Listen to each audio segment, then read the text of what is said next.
እንግሊዝ ኖርዌይን 2-1 ባሸነፈችበት ጨዋታ ላይ ምን ነገሮችን ከጨዋታው ተረዳን? ጁድ ቤሊንግሃም በዚህ ሰዓት በዓለማችን ላይ የተሟላው አማካይ ነው ቢባል ማጋነን አይሆንም። ሁሉንም ነገሮችን ነው ማድረግ የሚችለው። የቡድኑን ትራሽ ወርኮችን መስራት ይችላል። እንደ ሻዶ ስትራይከር እንደ ሰከንድ ስትራይከር ደግሞ ከአጥቂ ጀርባ ተከድሎ ገብቶ ጎሎችን የሚያስቆጥርበት መንገድ፣ ሌት ካመር ሆኖ ሄዲንጎችን ለመግጨት የሚሞክርበት መንገድ በጣም አስደናቂ ነው። ክሬቲቭ ነው።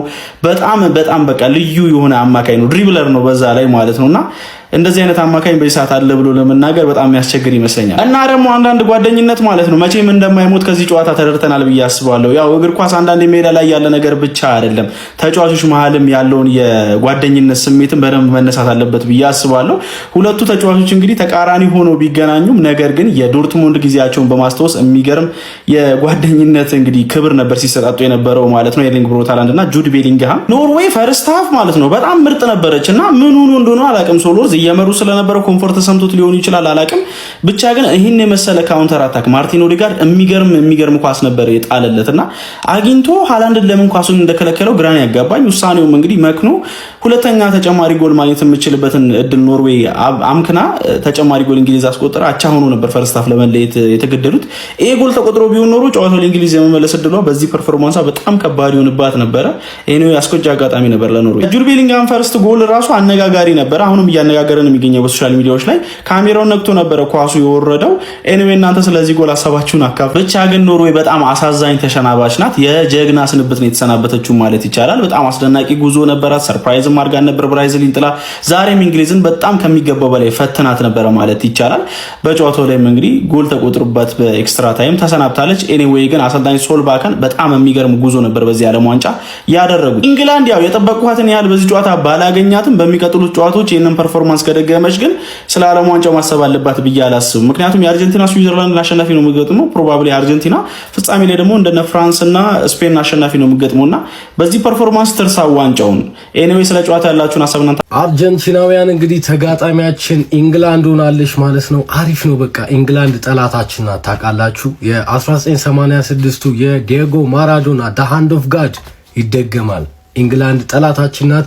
አሁንም በእግር ኳስ እንበቀላታለን። በፎክላንድ ደሴት እንግዲህ ጦርነት ላይ የጨፈጨፈቻቸውን የአርጀንቲናውያን ደም በእግር ኳስ ለማንኛውም ኢንግላንድ እንግዲህ ኤክስትራ ታይም ላይ በጁድ ቤሊንግሃም ጎል ማሸነፍ ችላለች ማለት ነው። ሞርጋን ሮጀርስ የሚገርም ሹት ሾተ። የኖርዌይ በረኛ እጁ አፈሰሰ። ቤሊንግሃም አይነገረውም። የቦክስ ውስጥ ፕሬዘንሱ የታወቀ ነው ማለት ነው። መገኘት ያለበት ሰዓት ላይ ተገኘ፣ አስቆጠረው። ትላንት ሜሪኖ፣ ዛሬ ደግሞ ጁድ ቤሊንግሃም በተመሳሳይ ጎል እንግዲህ ክሮሻና ኖርዌይን ወደ ሀገራቸው ሸኝተዋል ማለት ነው። እኔ ግን እንዴት እንደሆነ አላውቅም።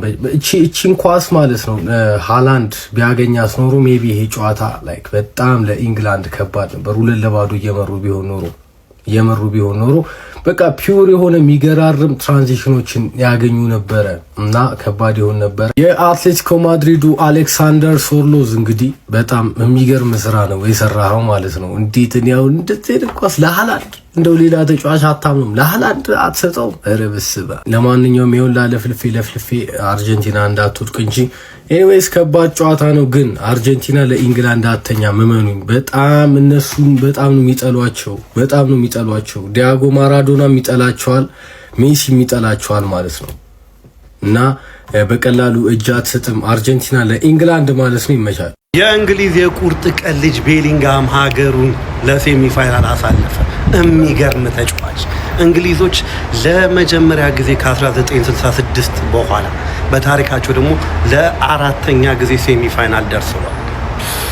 ተሟሟተ ቤሊንግሃም ምርጥ ልጅ በቃ ለሀገሩ በአስፈላጊ ሰዓት በአስፈላጊ ታይም የሚደርስ ምርጥ ተጫዋች የቁርጥ ቀን ልጅ ብየዋለሁ። ቤሊንግሃም ይችላል። እንግሊዞች እንግዲህ የስዊዘርላንድ እና የአርጀንቲናን አሸናፊ ይገጥማሉ።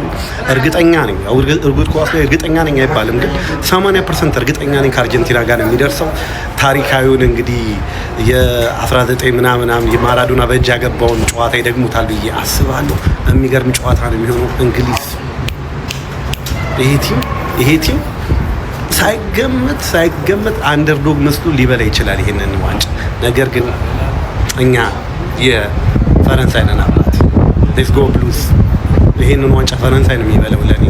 እንግዲህ ፋይናሉ ላይ ፈረንሳይ ከአርጀንቲና ወይም ፈረንሳይ ከእንግሊዝ ነው ሊሆን የሚችለው። እግር ኳስ አይታወቅም የሆነው ነገር ግን እርግጠኛ ነኝ በእነሱ አባቴ በዶሮ እርግጠኛ ነኝ። እኔ ምንም ጊዜ ቢሆን የወፏ ደጋፊ ነኝ። የሊቨርፑል እግር ኳስ በጣም የሚለይ ስፖርት ከመሆኑ የተነሳ ማለት ነው በጣም ጠንካራ ጀግና የሚመስሉ ተጫዋቾችን እንኳን ስብር ያደርጋል። ለእኔ ኤርሊንግ ብሮት ሃላንድ በዚህ ዓለም ዋንጫ አንገቱን መድፋት የሚገባው ተጫዋች ነው ብዬ አላስብም። እሱም ኖርዌይም ማለት ነው በጣም ከጠበቅናቸው በላይ ሁሉም አንደርስቲሜት እያደረጋቸው እኔንም ጨምሮ አንደርዶግ ስቶሪ ለሚወድ ሰው የሚገርም ጉዞን አድርገው እዚህ ደረጃ ላይ መጥተው ነበረና በጣም አሳዛኝ ስንብት ነው ያደረጉት። ዛሬም በጣም አሳዛኝ ተሸናፊ ነበሩ። በእንግሊዝ ለላንድ የተሸነፉበት መንገድ እስከ መጨረሻው ሽርፍራፊ ሰከንድ ድረስ ተፋልሞ ነበረ። ኤርሊንግ ብሮት ሃላንድም በዚህ ቡድን ውስጥ ሆኖ 7 ጎሎችን በዚህ ቶርናመንት ማስቆጠር ችሎ ነበርና ማን ይሄ ሰው አንገቱን መድፋት ያለበት ተጫዋች አይመስለኝም። ሲያነባም ነበረ ጨዋታው ከተጠናቀቀ በኋላ በጣም ስሜቱ ተጎድቶ እንደነበረ በግልጽ የሚታይ ነበረ። 7 ጎል ማለት ባይዘው በሌሎች ዓለም ዋንጫዎች ላይ ከዚህ በፊት በነበሩት ዓለም ዋንጫዎች ላይ የኮከብ ግብ አስቆጣሪነትን ሊያሸልም የሚችል አይነት ጎል ቁጥር ነበረ። በዚህ ዓለም ዋንጫ ነው ባይዘው እነዚህ ጎሎች ምንም ሳይመስሉ ረክሰውብን እየተመለከትናቸው ያለ ነው ማለት ነው። በዚህ ቡድን ውስጥ ደግሞ ይሄን የጎል ቁጥር ማስመዝገቡ ራሱ ኤርሊንግ ብሮት ሃላንድ በደንብ ሊያስመሰግነው የሚገባ ነው ብዬ አስባለሁ። በጣም ነው ያሰንጉት ለሱ ማለት ነው። ስለ ኤርሊንግ ብሮት ሃላንድ እናንተ ምን ትላላችሁ? አሁን እንደዚህ አይነቱን አጫውትና እንደዚህ አይነቱን ሀገር በድፍረት ዋንጫ ይበላል ብላችሁ መናገር ትችላላችሁ ማለት ነው። ስዊዘርላንድም ማለፈች፣ አርጀንቲና ማለፈች፣ ከእንግላንድ ልታልፍ አትችልም ብላችሁ በድፍረት ነው የምትናገሩላት ማለት። በደንብ ነው መከላከል የሚችለው። ያዞን ውጤት የትኛውንም ሀገር ጋር ሲጫወት አክብሮና ተከብሮ ነው የሚጫወተው ማለት ነው። የእንግሊዝ ብሔራዊ ቡድን ኖርዌይን ነው ምገጥም ብሎ ይሄ ከመከላከሉ አይለቅም። ሜክሲኮን ነው ምገጥም ብሎ እንደዛው ማለት ሁሉንም ቲም አክብሯቸው እየተከላከለ ይጫወታል። ሶ ለዋንጫ በደንብ እንጠብቀዋለን ማለት ነው። ግን በጣም አንድ የሚያናድደው ነገር ዴክላን ራይስ ለምን እንደማያስቀምጠው ይገርመኛል። ዴክላን ራይስ በጉዳት የሚሆን አቅቶት እየተመለከተው ለምን ኮቢ ማይኖ የማይጠቀሙ ቤንች እንኳን አድርጎ ያስገባው ይሄ ከኮቢ ማይኖ ጋር ፐርሰናል የሆነ ይሻላቸው ማለት ነው። ከዛ ውጭ ግን ቅያሮቹ በሙሉ የሚገርሙ ናቸው። ስፔንስ ሮጀርስ ትክክለኛ ለእንግሊዝ የሚያክል ትልቅ ሀገር እንደምትጫወት ነው ያስመለከተ። አውትሳይድ ምናምን በድፍረት በኮንፊደንስ ነው ሹት ያደረገው። ያንኳስ ቤሊንጋም ቆንጆ የሆነ ሁኔታ ነው የጨረሰው። ቤሊንጋም ምን አይነት ተጫዋች ነው ጋይስ?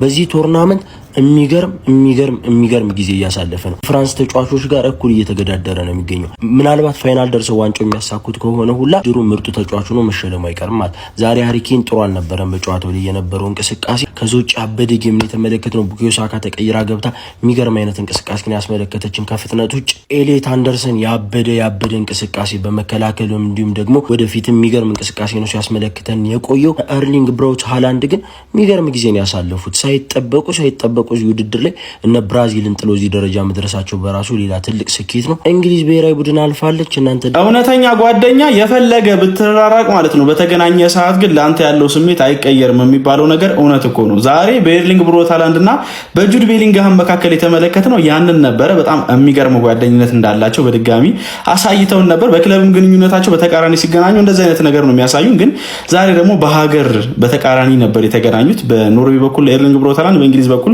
ጁድ ቤሊንግሃም ማለት ነው። ያው በዶርትሙንድ ቤት ሁለቱ በጣም ጥሩ ጊዜ እንዳሳለፉ የሚታወቅ ነው። ሁለቱም ራሳቸውን ያሳዩበት ክለብ እንደነበረ የሚታወስ ነው። ጁድ የኤርሊንግ ብሮት ሃላንድ መጋቢ ተጫዋች መካከል አንዱ ነበር በዛ ቡድን ውስጥ። እንዲሁም ደግሞ የጁድ ቤሊንግሃም እንኳን እስከሚጠቀሙት ተጫዋች መካከል ደግሞ አንዱ ኤርሊንግ ብሮት ሃላንድ ነበር በዋነኝነት ማለት ነውና ዛሬ ከጨዋታው በፊት ገና ከተነል ውስጥ ሲወጡ ማለት ነው ጁድ ኤርሊንግ ብሮት ሃላንድን ኪክ አድርጎት ነበረ ወደ የእንግሊዝ ረድፍ ሄደው ማለት ነውና በጣም የሚገርም ጓደኝነት ነበራቸው። ኤርሊንግም እሱ መሆኑን ሲያቅ ፈገግ ብሎ ነበር የተመለከትነው። ሜዳ ላይ ከገቡ በኋላም እንግዲህ በአንዳንድ እንቅስቃሴዎች እርስ በርስ ማርክ በተደራረጉበት ሰዓት ላይ እንግዲህ ያው ፍለርት ሲደራረጉ ነበር ማለትም የሲሽኮረማመሙ ነበር እርስ በርስ ማለት ነውና ምን አይነት ጓደኝነት እንዳላቸው ግን በጣም የሚያስቀና ነው። እስካሁን ከዶርትሙንድ ከተለያዩ አመታቶች ሆነዋቸዋል፣ ግን እስካሁን ያ ጥሩ ልብ ያለው ጓደኝነታቸው አሁንም አብሯቸው እንዳለ ነው ያስመለከቱን። እና የመጨረሻ አሳዛኝ ተሸናፊ ማለት ኖርዌይ ነው። ማን ሙሉ የዓለም ዋንጫ ቶርናመንቱን ሲያስደንቁን የነበሩት ገብቷቸዋል አይደለም? ካላቸው ተጫዋቾች በላይ ካላቸው ካፓሲቲ በላይ ሲጫወቱ የነበሩት እነሱ ናቸው። እናቴ ትሙት ማለት ኢንግላንዶች ዛሬ 2-1 ስላሸነፉ አይደል ምንም አልተገናኙም። ኖርዌይ ሙሉ ለሙሉ በልጧቸው ነበር። እንደሚያገቡ ያስተውቃሉ ኢንግላንዶች። እኔ ይሄንን ነው እየነገርኳቸው የነበረው። ኢንግላንድ አይችሉም ግን ያገባሉ። እንዴት እንደሆነ አላውቅም። ጨዋታ ያልፋሉ። አይችሉም ሲጫወቱ ምናምን ነገር ሁሉም ቲም ይቀጠቅጣቸዋል። ከሁሉም ቲም በታች ነው የሚጫወቱት ምናምን ከምትጠብቁት በታች ነው የሚጫወቱት። ቻንስ እንደፈለግከው ክሬት አያደርጉም ግን ስቲል ያልፋሉ። ማን ኢንግላንድ ከ2018 በኋላ ለመጀመሪያ ጊዜ ነው ሰሚፋይናል የገባችሁ። ገብቷላ? በጣም ያበደ ሰሚፋይናል ሲገቡ ክሮሺያ ነበር የጣላቸው። አሁን ግን አይመስለኝም። ማን ምክንያቱም ቤሊንጋም አለ። ቤሊንጋም ልክ አይደለም። 2 ጎል ዛሬ ገብቷላ? ኤክስትራ ታይም ላይ 2 ጎል ኤክስትራ ታይም ላይ ደገመላቸው። መጀመሪያ ላይ የሚያምር ጎል የመጀመሪያው ጎል ጎል አከራካሪ ነው ማለት ነው። ሃላንድ እንደምታዩት ካሜራውን ገጭቶታል። ኳሱ የጎል ኪክ ሲጠለስ መሀል ሜዳ ላይ ያለውን ካሜራ ገጭቶታል ኳሱና ቫር መታየት ነበረበት ምናምን የሚል ነገር ሃላንድ አንስቶ ነበር ማለት ነው። ቫር ቼክ አልተደረገላቸውም። በረኛውም ሃላንድም ጠይቀው ነበር ማለት ግን ኢንግላንድ በዚህም በዛም አለ ከማለፍ አይቆሙም። አይችሉም። ኢንግላንዶች ያልፋሉ፣ ይችላሉ፣ ያልፋሉ። ምንም ነገር በቃ እንዴት እንደሆነ አላቅም። ምን አይነት ፐርፎርማንስ ነው ጁድ ቤሊንግሃም ሀቢቢ ብቻውን ቫይኪንጎችን ወደ ኖርዌይ እዛው መለሳቸው ማለት ነው። የሚያጅብ ለነሱ ለራሱ የሚገርም ቶርናመንት ነበር። አልጠበቁም እዚህ ደርሳሉ ተብሎ ማለት ነውና ለነሱ የሚገርም ነበረ። ግን ይሄ ሰውዬ ላይክ ላስት ከሜክሲኮ ጋር 2 ጎል ዛሬ ደግሞ 2 ወሳኝ ግቦች ማለት ነውና እኔ በጣም የሚመች ተጫዋች ነው። ብዙ ቨርሳታይል ነው። በዛ ላይ እስከ ጥጉ ነው ሀቢቢ እንትን የሚለው ማለት ነውና እንግሊዝን አሁንም አንደርስትሜት እንዳታደርጓት ነው የምለው። ይሄ ቶማስ ቱሄል የሚባል ሰውዬ በጣም ጠንቃቃ ሰው እያያችሁት ነው። ለውጦቹ ቅያሬዎቹ ምናምን ማለት ነው። ፋይናል እንደውም 5-4-1 ሁሉ አድርጎት ነበርና ላይክ ፋይናል የምደርስ ከሆነ እንግዲህ ከስዊዘርላንድ እና ከምናምን ከአርጀንቲና አሸናፊ ጋር ነው ፋይናል የምደርስ ከሆነ የሆነ ላይክ በዲቴሎች ስለሚጠነቀቅ አዛ የሆነ ቡድን ነው እና ናቅ የሚደረግ ቡድን አይደለም። ወገንታት ይሄ ቲም ማለት ነው። ለእኔ ተመችቶኛል። የሚያጅብ ጨዋታ ነው። ስደግፋቸውም ስለነበረ ማለት ነው። እስኪ ሀሳባችሁን ኮሜንት ላይ አስቀምጡልኝ። ኮፒ ሊንክ አድርጉት ከመሸ